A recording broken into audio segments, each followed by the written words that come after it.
Hello everyone. Today in this video I am going to talk about the coral of Cnidarians.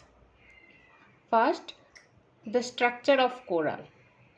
The coral islands and the coral reefs are the secretory products of some skeleton forming Cnidarians, especially the stony corals belonging to the order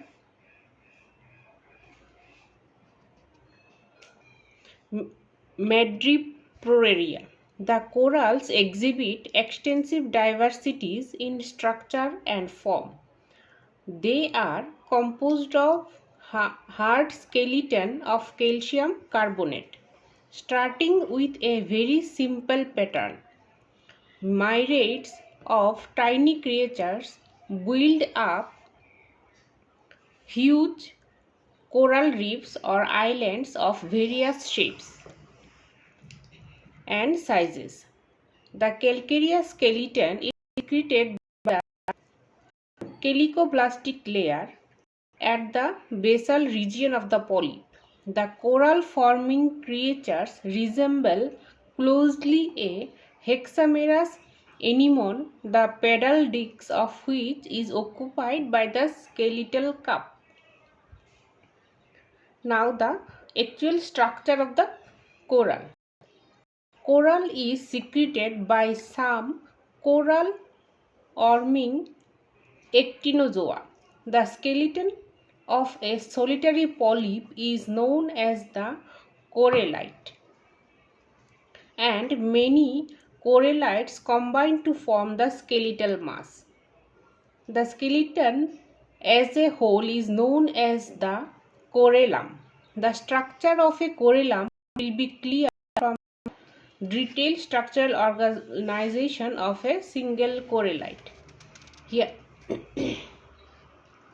this is the structure of a corallite, single corallite. Structure of a corallite. Each corallite consists of a cup of containing vertical ridges radiating from the center to the periphery. The bottom of the cup beneath the polyp is designated as the basal plate. This is the basal plate. The wall of the cup enclosing the aboral portion of the polyp is termed as the theca. The ridges of the cup are called the skeletal septa or sclerosepta. This is sclerosepta. The formation of theca may be an independent process or may arise by the fusion of the outer edge of the sclerosepta and the theca. Thus formed are called the pseudotheca.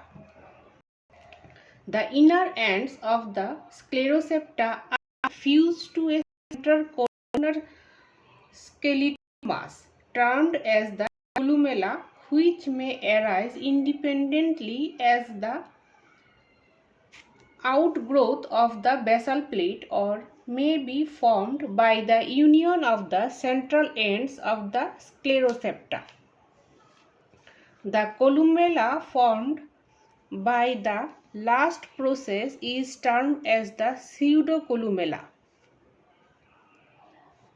A secondary wall or epitheca may be formed outside the theca. The epitheca is separated from the theca by a space, and this space is crossed by continuations of the sclerosepta. This is the sclerosepta called the costia. Small ridges called the palli are present between the columella and the main parts of the sclerosepta. There are horizontal plates between the sclerosepta which, when incomplete, are called dissepiments and when complete are called as tubuli. The sclerosepta are usually spiny. The sclerosepta present in a corallite are definitely related to septa and typically occur in hexamerous cycles.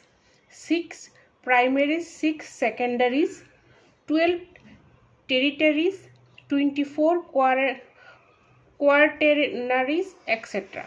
The sclerosepta are commonly endocoelic in origin. In this video, I am explaining up to this only. In the next video, I will talk about the types of coral. Thank you everyone.